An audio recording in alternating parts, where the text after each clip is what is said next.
Welcome to the Deep Dive. Today, we're really digging into something critical in law enforcement. Absolutely. It's this core question.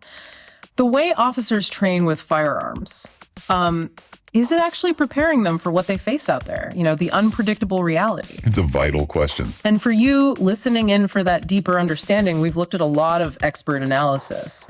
We want to give you a clearer picture of what makes firearms training, well, effective. And the starting point, the absolute bedrock, has to be proficiency. That means range time. It's fundamental. How long range time? But we need to ask, what are we really trying to achieve on that range? And crucially, how does that translate to the street? Right. Let's unpack that. Our sources, they really stress that range time isn't just, punching holes in paper. Not at all. It's about building muscle memory, that automatic reaction you get from repetition, and honing those decision-making skills when everything's hitting the fan. Like a surgeon, right. Practicing over and over until it's automatic. Exactly. The range is that training ground. It ingrains those critical responses. That's a great analogy. And the analysis we looked at, it points to some really key benefits from consistent range work. First off, better decision-making. Okay. It's not just pulling the trigger accurately. It's training the mind to know when to draw, where to aim precisely, and importantly, why that force is necessary right now. So the drills themselves, they should be helping wire in the when and why. Ideally, yes, under pressure.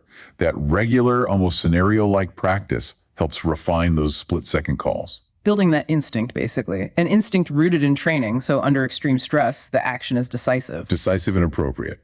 And second, enhanced accuracy. That's a direct outcome. Makes sense. Consistent practice means better precision, and that's absolutely critical. You need to resolve threats effectively, but also minimize, unintended harm. Every single shot counts. Immense responsibility. Immense. We're talking about neutralizing a threat safely, not just spraying rounds. And third, what else did the sources highlight? Reinforcing essential tactical skills. Again, range time isn't just marksmanship. Right. It's dedicated time to drill those fundamentals repeatedly until they're just second nature. Like drawing smoothly or doing a rapid reload under stress. Exactly. Those kinds of core skills, you drill them, ingrain them. So when things get chaotic, officers can perform these actions without conscious thought. Frees up their mental bandwidth to focus on the actual threat. Precisely.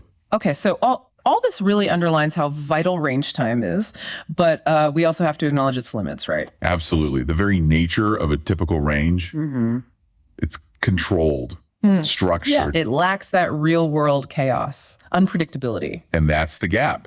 That's where scenario-based training becomes not just helpful, but necessary. Yeah. Our analysis is pretty clear. Range time builds the foundation, the skills. Yeah. But it's realistic scenarios that prepare officers for the dynamic, messy reality where, well, anything can happen. This is where it gets really interesting, I think, because on a standard range, you basically know the drill. Targets pop up, maybe they move side to side.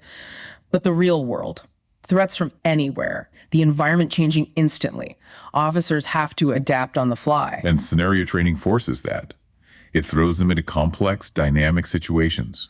They have to think and react fast. So it's not just aiming, it's moving, maybe shouting commands, coordinating with a partner, all at once. Engaging all the senses, all the skills simultaneously, things you just don't get on a static firing line. It bridges that gap then between the sterile range and the chaos of a real encounter. That's exactly it. It takes those range-honed skills and demands they be used in a context that feels much closer to the field, moving tactically, communicating under pressure, making decisions with consequences. Things often missing from just target practice. Absolutely.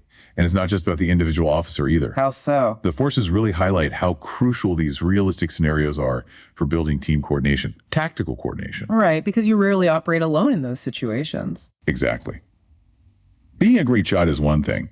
Functioning smoothly as a team under fire, that's a whole different ballgame. So teamwork, communication, these scenarios let you practice that. It's the platform for it. Officers learn to anticipate their partner's moves, coordinate as a unit, communicate clearly, concisely, even when things are loud and stressful. Something standard range drills just can't replicate. Pretty much impossible on a typical range. Okay, so we invest time, resources in range training for the fundamentals. But how do we actually know if it's working? If it's translating to better performance, safer outcomes on the street? That's the million-dollar question, isn't it? Evaluating effectiveness. Are officers making better decisions when it really matters? Well, the material we've studied says we need to go beyond just counting hits on paper. Okay. Meaningful evaluation needs to dig into real-world data. Think body cam footage, incident reports, detailed after-action reviews. Looking at the actual application of skills in the field. Exactly. Are they showing better judgment? Engaging threats more effectively? Is everyone safer? That deep analysis tells you if the training's hitting the mark. And presumably that analysis also helps find the gaps. It certainly does. You start to see where the training might be falling short. Is range time alone really enough for the psychological stress, the sheer unpredictability of real incidents? Because the controlled range might not prep you for that sensory overload, the fear. Precisely. Those skills learned in a calm environment might not transfer perfectly when everything's chaotic. Which brings us to assessment then. Continuous assessment. That's vital. The sources stress it. Regular evaluation, both individual and team, is crucial for constantly improving the training. So you can make adjustments. Keep it relevant. Absolutely. Identify strengths, weaknesses, and then refine the training to address what you find. It ensures the training stays effective and doesn't become outdated. And what about tailoring the training? Does one size fit all? The analysis suggests probably not. There's real value in tailoring range time to the individual officer. Makes sense. Different people need different things. Exactly. Maybe one officer needs drills focused on accuracy under pressure. Another might need to work on their speed drawing, engaging quickly. A personalized approach gets better results. It allows for targeted practice where it's needed most. The sources also push for incorporating more advanced stuff into regular range time, don't they? They do. Skills beyond just standing and shooting.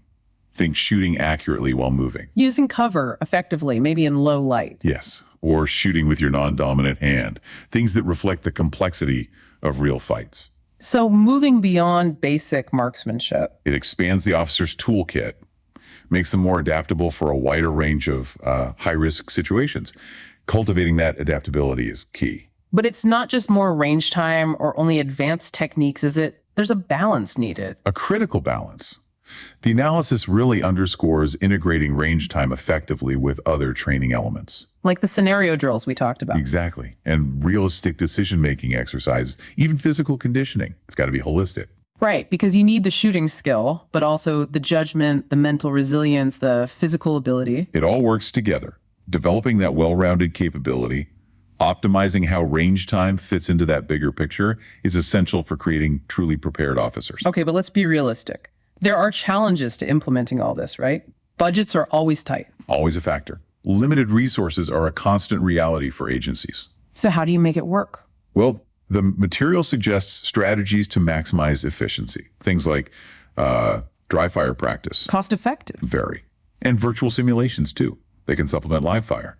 Also, shorter, more focused range sessions can sometimes be just as good, if not better, than long, rambling ones. And scheduling. That must be a nightmare with shift work. It's a major hurdle. Getting everyone consistent range time is tough logistically. Any solutions there? Maybe more flexible schedules, open range times, staggered sessions across different days and times can help ensure everyone gets access. Okay. And there's one more aspect mentioned, officer burnout. Yes, crucial and sometimes overlooked. Demanding training is vital, but so is rest and mental well-being support. Because overtraining can backfire, lead to fatigue, mirrors. Absolutely, it's counterproductive. You need that balance. Rigorous training, yes, but also adequate rest and mental wellness support to maintain peak performance long-term. So looking ahead now, technology seems poised to play a bigger role. Virtual reality, for instance. Definitely. VR is often described as like a new frontier for range simulation. How so? It lets you create these incredibly immersive dynamic scenarios way beyond static targets. Officers can face complex, high-stress situations in a safe virtual space. Bridging that gap between theory and practice in new ways. Powerful ways. And there are organizations really pushing the envelope on what VR can do for training. And what about data? Using analytics. Another fascinating area. Using detailed performance metrics to really optimize range time. Tracking things like accuracy under pressure, reaction times. Exactly. Decision-making in simulations. By tracking that data meticulously, training can become much more targeted. You identify trends, weaknesses, individual or team, and refine the protocols. Focus resources where they'll do the most good. So wrapping this up, it seems clear the answer isn't just more time on a traditional range. No, the imperative is for enhanced training, A comprehensive, integrated approach, Which includes that foundational range time, yes. but equally reliant on robust scenario training, continuous assessment, tailored programs, advanced techniques, And smart integration of technology. all of it working together. Because ultimately, this isn't just about shooting scores, it's about officer safety, their ability to make life or death decisions under pressure. And fundamentally, the safety of the communities they serve. Which leads to maybe a final thought for you, our listener, to consider. Given how unpredictable and high-stakes law enforcement is, what are the potential long-term costs, the real consequences of not investing enough in this kind of comprehensive, realistic firearms training? Think about the implications. For the officers themselves, risking their lives. And for the safety and trust within the communities they protect, something to really mull over.